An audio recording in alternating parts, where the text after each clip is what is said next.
बिस्मिल्लाहिर्रहमानिर्रहीम। अल्लाह ताला के पाक नाम से शुरू जो बड़ा मेहरबान नहायत रहम करने वाला है। अस्सलामु अलैकुम स्टूडेंट्स, मैं हूं आपका teacher Mohammad Asim Nasar, second year ICS computer science के नेक्स्ट लेक्चर के साथ यूनिक ग्रुप ऑफ इंस्टीट्यूशन की तरफ से हाजिर हूँ।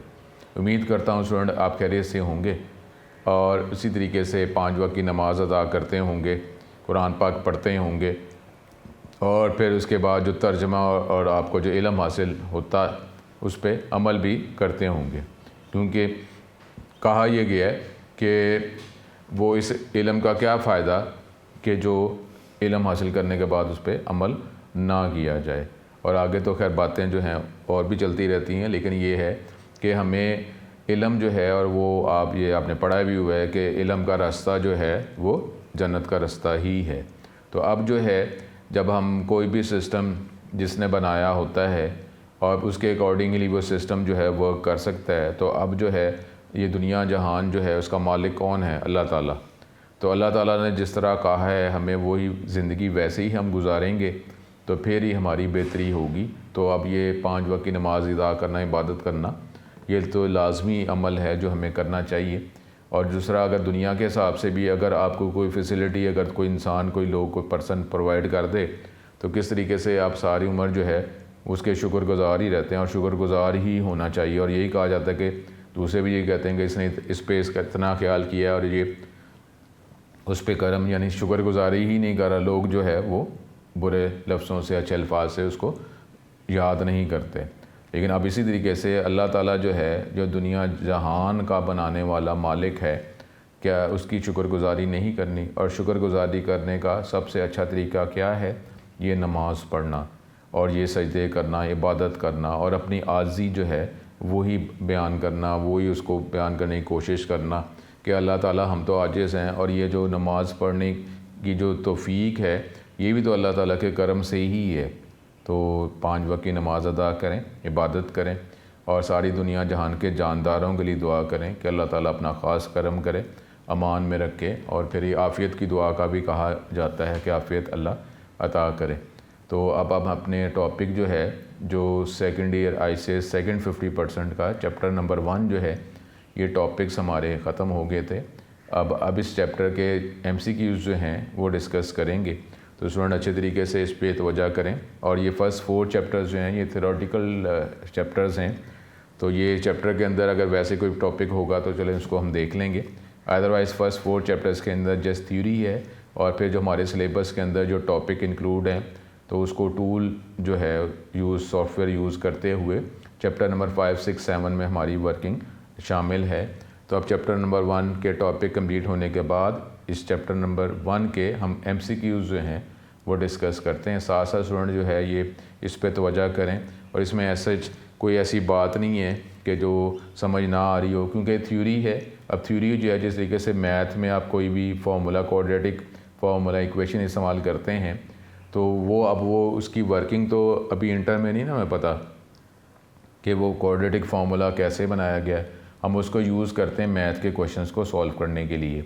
अब जो फर्स्ट 4 चैप्टर जो डेटाबेस के हैं ये थ्योरी है और ये थ्योरी को यूज़ करके, फॉलो करके ही डिफरेंट डेटाबेस के जो टूल सॉफ्टवेयर्स बनाए जाते हैं।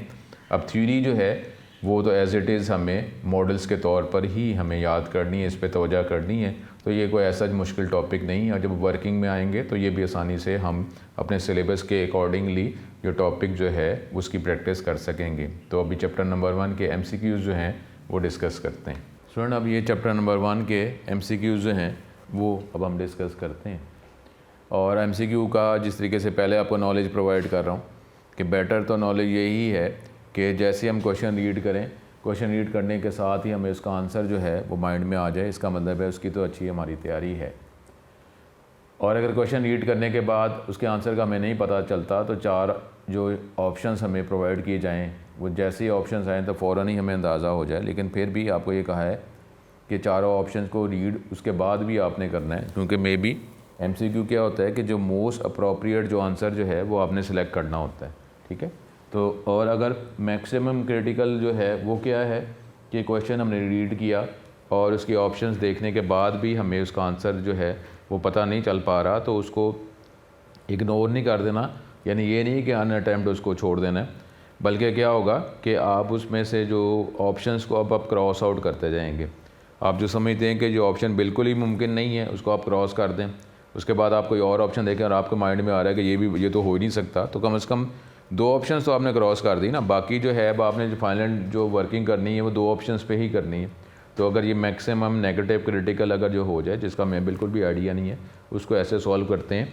क्वेश्चन जो है लाजमी अटैम्प्ट करते हैं, ये नहीं होता, और उसको प्रॉपर वर्किंग करके ही, ऐसे नहीं होता कि अगर हमें कोई क्वेश्चन नहीं पता तो हम कोई भी आईडी के तौर पर कहीं पे भी निशान लगा लें, ऐसा नहीं करते। स्टूडेंट क्या करते हैं कि जो क्वेश्चन का अगर नहीं पता होता तो वो कंबाइनली ही चारों ऑप्शंस पे गौर करते रहते हैं। ऐसे नहीं करना होता, आप क्वेश्चन रीड करें और उसमें से देखें कि कोई भी ऑप्शन जो आप समझते हैं कि हो ही नहीं सकती उसको क्रॉस आउट कर दें ना, बाकी 3 रह गई।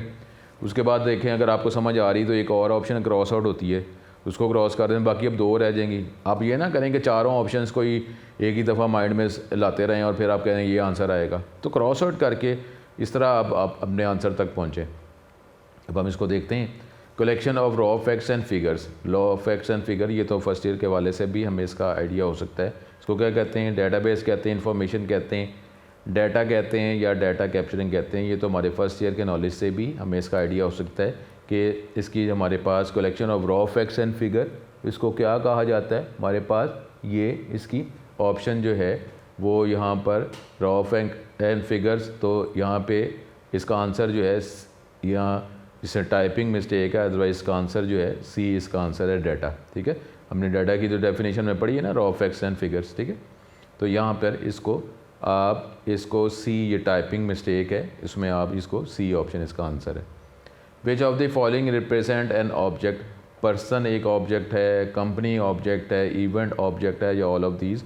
ऑब्जेक्ट क्या होता है? जिसके मुताबिक जो है मुतालिक इन्फॉर्मेशन आप सिस्टम में स्टोर करना चाहें उसको ऑब्जेक्ट कहा जाता है। तो आप इसमें से कौन सा एक ऑब्जेक्ट है जिसके मुतालिक आप इंफॉर्मेशन सिस्टम में स्टोर करना चाहते हैं?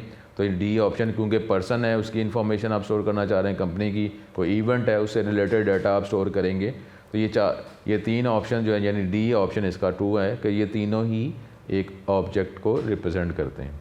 फिर persons account, computer, car and college are consider, ये क्या है? पर्सन का अकाउंट, कंप्यूटर, कार, कॉलेज क्या है? ये टेबल है, डाटा प्रोसेसिंग है, रॉ डाटा है या ऑब्जेक्ट है? तो ये डी ऑप्शन ही इसका सही आंसर है कि आप किसी पर्सन के अकॉर्डिंगली उसकी इन्फॉर्मेशन, कंप्यूटर की, कार की, कॉलेज की इन्फॉर्मेशन आप स्टोर करना चाहें तो उसको क्या कहते हैं? हम उसको ऑब्जेक्ट ही कहते हैं। विच of the following is an example of student data? ये जो 4 ऑप्शन अब ज़ाहिर है ये हम ऑप्शंस देखेंगे तो फिर ही हमें पता चल सकेगा कि स्टूडेंट का डाटा जो है उसमें जो ऑप्शंस दिखाई जा रही हैं कौन सी ऑप्शन जो है स्टूडेंट डाटा को रिप्रेजेंट कर रही है। रोल नंबर, नेम, एड्रेस या ऑल ऑफ दीज। ठीक है, तो ये आप जहन में रखें।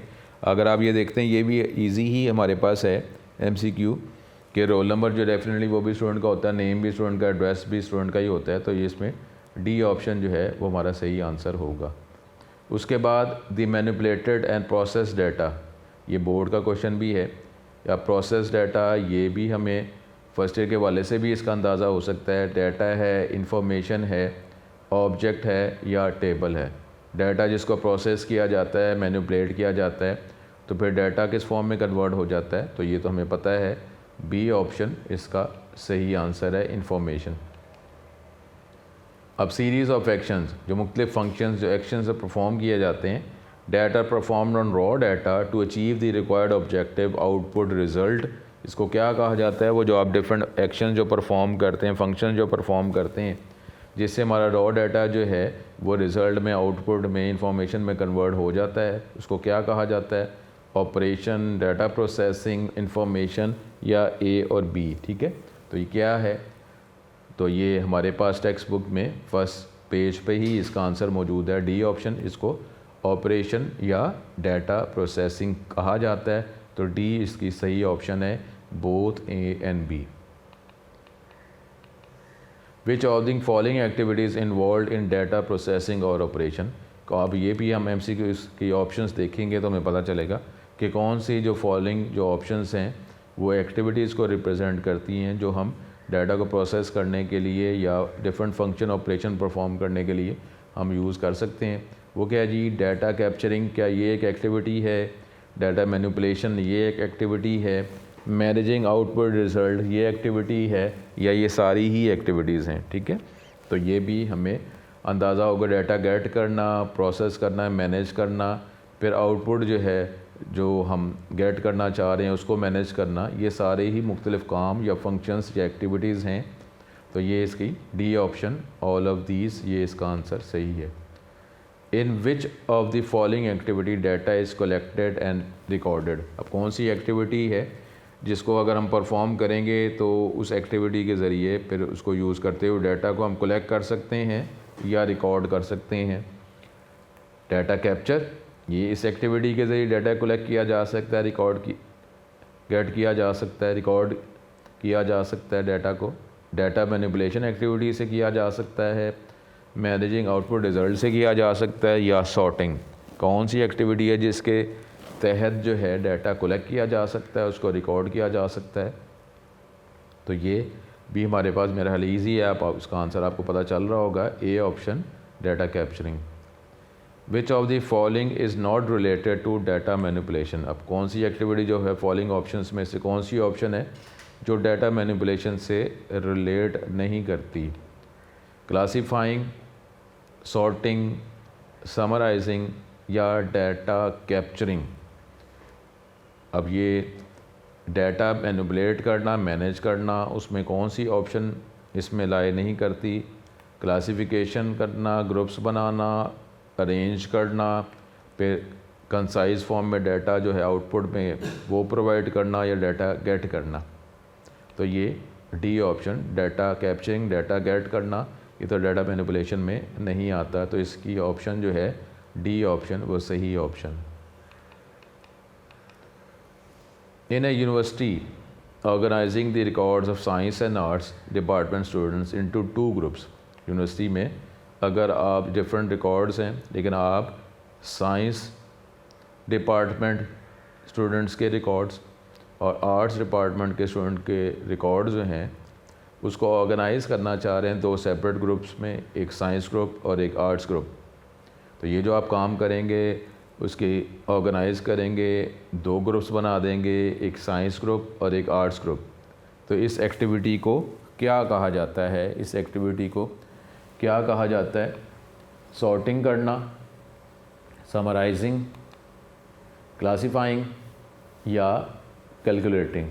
कौन सी एक्टिविटी है जो अगर आप परफॉर्म करेंगे तो यूनिवर्सिटी के स्टूडेंट्स के आप 2 ग्रुप्स बना सकते हैं, साइंस ग्रुप और आर्ट्स ग्रुप। तो कौन से ऑप्शन आएगी? क्लासीफाइंग, क्लासिफिकेशन करना, ग्रुप्स बनाना, सी ऑप्शन।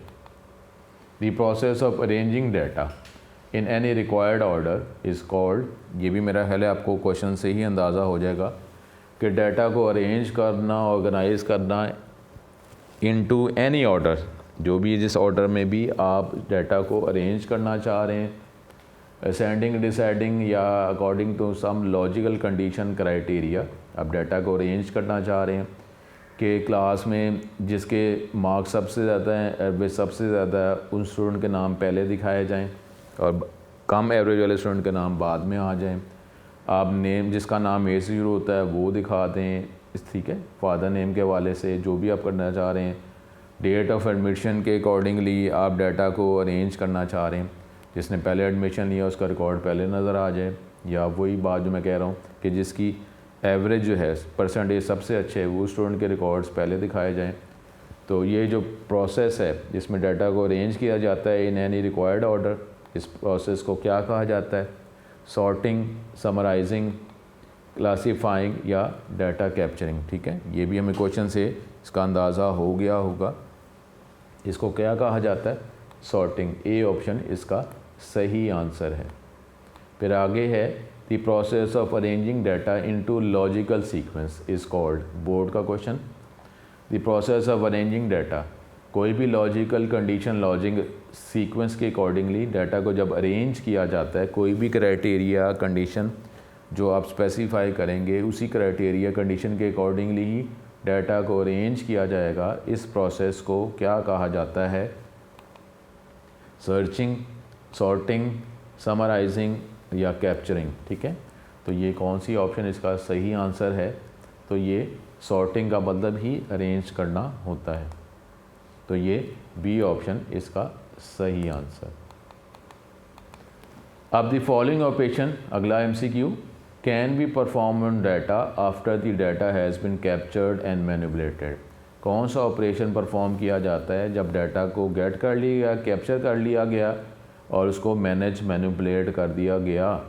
तो अब नॉर्मली कौन सा ऑपरेशन परफॉर्म किया जाता है जब डाटा गेट भी कर लिया है और जो भी उसको प्रोसेस मैनेज करना है वो भी कर लिया है? तो कौन सा ऑपरेशन नॉर्मली परफॉर्म किया जाता है?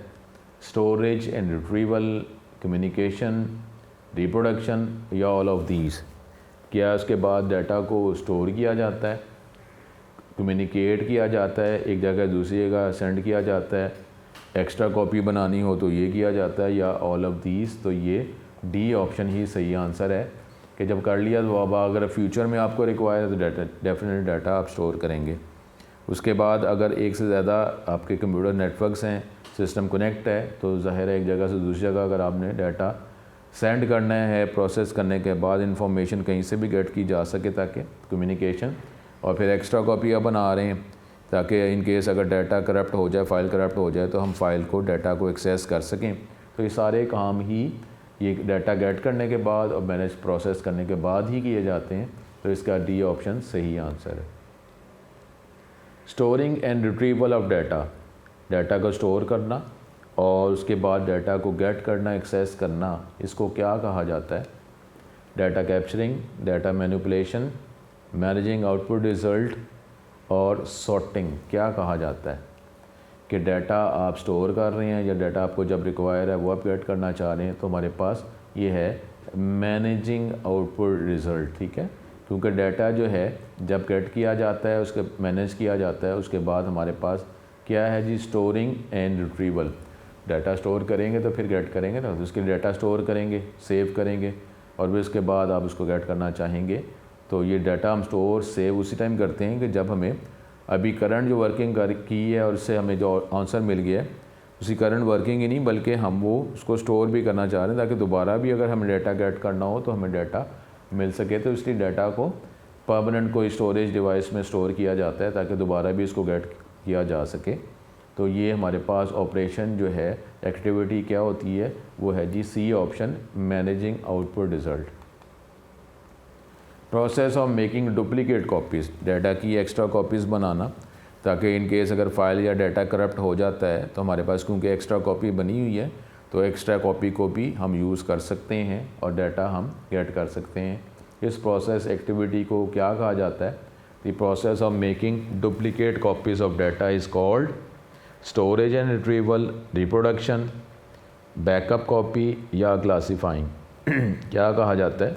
तो रिप्रोडक्शन का ही मतलब होता है कि making extra copy of important data. तो हमारे पास ये बी ऑप्शन जो है इसका सही आंसर है। उसके बाद नेक्स्ट MCQ हमारे पास, which of the following is related to managing output result.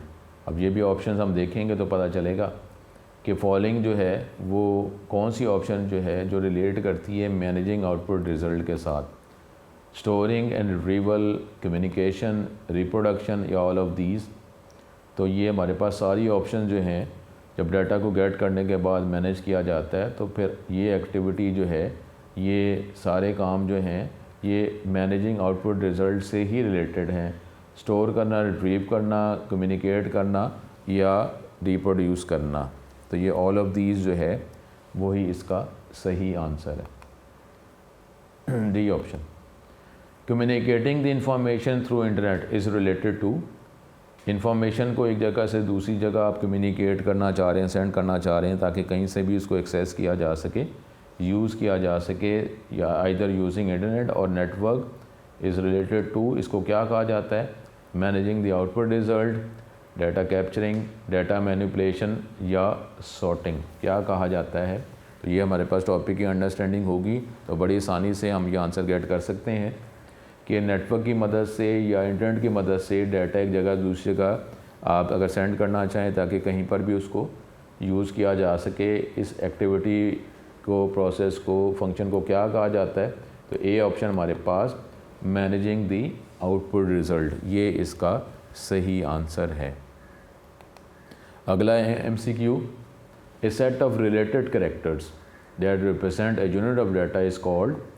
Related characters जो हैं जो एक यूनिट को रिप्रेजेंट करते हैं, ठीक है, उसको क्या कहा जाता है? ठीक है, अब इसको रिकॉर्ड कहा जाता है, फाइल कहा जाता है, फील्ड कहा जाता है या डाटा सेट कहा जाता है।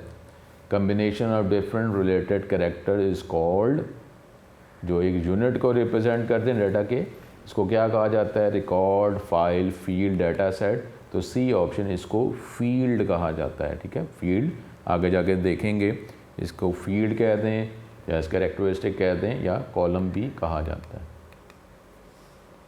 नेम ऑफ अ पर्सन, किसी पर्सन का नाम, डेटाबेस के टॉपिक के हवाले से, डेटाबेस के एनवायरनमेंट के हवाले से इसको क्या कहा जाता है? इसको फील्ड कहा जाता है, रिकॉर्ड कहा जाता है, डाटा सेट कहा जाता है या फाइल कहा जाता है। तो ए ऑप्शन, इसको फील्ड ही कहा जाता है क्योंकि ये पर्सन की कोई कैरेक्टरिस्टिक जो है, ये खूबी है। ठीक है, the following represent a piece of data about an item. ये एक पीस ऑफ डाटा जो एक आइटम से रिलेटेड, किसी ऑब्जेक्ट से रिलेटेड, क्या उसको कहा जाता है? रिकॉर्ड, फील्ड, डेटाबेस और डाटा सेट। तो इसको बी फील्ड कहा जाता है। ईच कॉलम, ठीक है, जो हमने बात की थी कि टेबल जो है वो कम्बिनेशन होता है रोज़ और कॉलम्स का। तो नॉर्मली उसमें कॉलम्स हैं, फिर रोज़ हैं। तो जो टेबल का जो कॉलम है वो किस चीज़ को रिप्रेजेंट करता है? फील्ड को, रिकॉर्ड को, फाइल को, डाटा सेट को। तो अब हम बात कर रहे हैं बार बार कि उसको फील्ड कहा जाता है कि कॉलम जो हैं, जो टेबल के टॉपिक में टेबल जो कम्बिनेशन है कॉलम्स और रोज़ का, डेटाबेस की अकॉर्डिंगली कॉलम को फील्ड कहा जाता है। Which of the following contains only one type of data. Field में क्या एक ही तरह का डाटा होता है? रिकॉर्ड में क्या एक ही तरह का डाटा होता है? फाइल में एक ही तरह का डाटा होता है या डेटाबेस में एक ही तरह का डाटा होता है? तो अभी हमने बात की है कॉलम हो जाए या फील्ड हो जाए, उसमें नॉर्मली अगर आपने नेम की फील्ड है या नेम का कॉलम है तो उसमें आप एक ही तरह का डाटा स्टोर करेंगे ना, उसमें रोल नंबर तो स्टोर नहीं करेंगे। तो ए ऑप्शन जो है इसका आंसर है field. A complete information about a particular student represent. Student की जो कंप्लीट इन्फॉर्मेशन जो आप टेबल में, सिस्टम में स्टोर करना चाहते हैं, इसको क्या कहा जाता है? इसको फील्ड कहा जाता है, रिकॉर्ड कहा जाता है, फाइल कहा जाता है या डाटा सेट कहा जाता है? तो ये क्या है? बी, इसको रिकॉर्ड कहा जाता है। रिकॉर्ड जो है is a combination of different fields, जैसे स्टूडेंट का name, roll number, marks, total, average, address जो भी है, फादर नेम। ये क्या है? ये इंडिविजुअल स्टूडेंट का ये रिकॉर्ड है, that is combination of different fields और कॉलम्स। तो ये बी ऑप्शन, रिकॉर्ड, इसका सही आंसर है। अब each row of a table is called, इसको क्या कहा जाता है? एक टेबल जो है, जो कम्बिनेशन है रोज़ और कॉलम का, तो डेटाबेस की टर्म के अकॉर्डिंगली जो रो है, हर रो टेबल की, उसको और मज़ीद क्या कहा जाता है? इसको फील्ड कहा जाता है, रिकॉर्ड कहा जाता है या फाइल कहा जाता है या डाटा सेट कहा जाता है। तो इसको बी ऑप्शन, रिकॉर्ड कहा जाता है। रो जो है डेटाबेस की टर्म्स के हवाले से इसको रिकॉर्ड कहा जाता है। आगे हमारे पास अगला MCQ, a collection of data that include name, address, roll number, phone number of college student. अगर इस सारे के कम्बिनेशन को, कलेक्शन को अगर हम रिप्रेजेंट करें तो क्या टर्म इस्तेमाल करेंगे? जिसमें स्टूडेंट का नाम है, उसका एड्रेस है, रोल नंबर है, फ़ोन नंबर है, तो इसको क्या कहा जाएगा? इसको डेटाबेस कहा जाएगा, फील्ड, डाटा सेट या रिकॉर्ड कहा जाएगा। इसमें हमारे पास डी ऑप्शन है, इसको रिकॉर्ड कहा जाता है। All records in a file have the same. अब ये क्या है? इसको आंसर्स, एमसीक्यूज़ जो है इसकी ऑप्शंस को देखेंगे तो बेटर अंडरस्टैंड कर सकते हैं। एक फ़ाइल में जितने भी रिकॉर्ड्स हैं, हैव द सेम, उसका क्या होता है? सेम कंटेंट्स है, सेम स्ट्रक्चर है, सेम ऑर्डर है, या सेम कीजिए, इस ऑप्शन को टिक कर लें और जब आप रिवाइज करेंगे तो इस पर तवज्जो करेंगे। All records in a file have the same structure, ठीक है। स्ट्रक्चर होगा ना, देखें अगर आप एक स्टूडेंट की बात कर रहे हैं तो उसमें पहले उसका नाम आएगा, फिर हमारे पास उसको हम रोल नंबर की बात करेंगे, मार्क्स की बात करेंगे। स्ट्रक्चर कोई भी स्टूडेंट का रिकॉर्ड है उसमें ये सारी फील्ड्स ही होंगी ना, जो आपने डाटा डेफिनेशन के अंदर बताया है कि जो टेबल जो है, जो स्टूडेंट का टेबल है, उसमें कौन कौन से कैरेक्टरिस्टिक को रिप्रेजेंट किया गया है। तो कोई भी स्टूडेंट है उसकी कैरेक्टरिस्टिक तो सेम ही है ना, सेम कैरेक्टरिस्टिक हैं तो आपने उस टेबल में रखा है ना उसको, तो उसका किसी भी रिकॉर्ड का स्ट्रक्चर जो है वो तो सेम ही होता है। बाकी ठीक है, ऑर्डर आप अगर आप करना चाह रहे हैं कि नेम पहले नज़र आ जाए, रोल नंबर बाद में नज़र आ जाए, उसमें फ़र्क नहीं पड़ता, चैप्टर 2 में हम देखेंगे। अदरवाइज स्ट्रक्चर सेम होता है, वो तो सिर्फ देखने का एक स्टाइल है कि पहले क्या नज़र आ जाए बाद में क्या नज़र आ जाए। लेकिन हर स्टूडेंट के कैरेक्टरिस्टिक्स जो हैं, क्लास में जितने भी स्टूडेंट्स हैं उसके कैरेक्टरिस्टिक्स तो सेम ही होते हैं। तो बी स्ट्रक्चर इसका सही आंसर है। ए टेबल विद रिलेटेड रिकॉर्ड्स, एक टेबल जिसमें रिकॉर्ड जो हैं, अगर आप स्टूडेंट टेबल की बात कर रहे हैं तो उसमें डिफरेंट स्टूडेंट्स के रिकॉर्ड ही रखे होंगे ना। तो टेबल जिसमें रिकॉर्ड्स रिलेटेड स्टूडेंट से ही रिलेटेड रखे गए हैं, इसको क्या कहा जाता है? फील्ड, रिकॉर्ड, फाइल या रो। तो ये हमारे पास सी ऑप्शन, इसको फाइल भी कहा जाता है। Which of the following is also known as data set, ठीक है। अभी डाटाबेस के हवाले से टर्म की बात कर रहे हैं कि फॉलोइंग ऑप्शन जो है, 4 ऑप्शंस के अंदर कौन सा ऐसा ही ऑप्शन है जिसको डाटा सेट भी कहा जाता है। ये बोर्ड का क्वेश्चन, रिकॉर्ड, फील्ड, फाइल और ऑल ऑफ दीज, ठीक है। तो डाटाबेस के हवाले से file is also called a data set. File को डाटा सेट भी डाटाबेस के टर्म के हवाले से कहा जाता है। तो इसमें हमारे पास डाटा सेट जो है, इसके लिए आंसर सी जो है, ये फाइल सही है। उसके बाद आगे हमारे पास the types of file from usages point of view. Usages point of view से फ़ाइल की टाइप्स ये हमें पता होने चाहिए। अब ये टॉपिक हमें क्लियर होगा कि यूजेज पॉइंट ऑफ व्यू से फ़ाइल की कितनी टाइप्स होती हैं, तो फिर ये आम आंसर आप ये निकाल सकते हैं। इसमें क्या शामिल हैं चीज़ें? Master file, backup file, transaction file या ऑल ऑफ दीज। अब यूज़र पॉइंट ऑफ व्यू से फ़ाइल की जो टाइप्स जो है वो बताई जाती हैं हमारे सिलेबस के हवाले से। तो ये कौन सी ऑप्शन जो हैं यूज़र पॉइंट ऑफ व्यू से फ़ाइल की टाइप्स को रिप्रेजेंट कर रही हैं? Master file, backup file, transaction file या ऑल ऑफ दीज। तो ये टॉपिक क्लियर होगा, हमें आता होगा, इसकी हेडिंग्स का पता होगा, तो हम ये आंसर कैलकुलेट आसानी से कर सकते हैं। तो ये डी ऑप्शन है इसका आंसर कि मास्टर फाइल भी यूज़र पॉइंट ऑफ व्यू में एग्जिस्ट करते हैं फ़ाइल, बैकअप फाइल भी और ट्रांजैक्शन फाइल भी, ठीक है। तो ये आज के लिए फिर ये नेक्स्ट लास्ट MCQ करते हैं।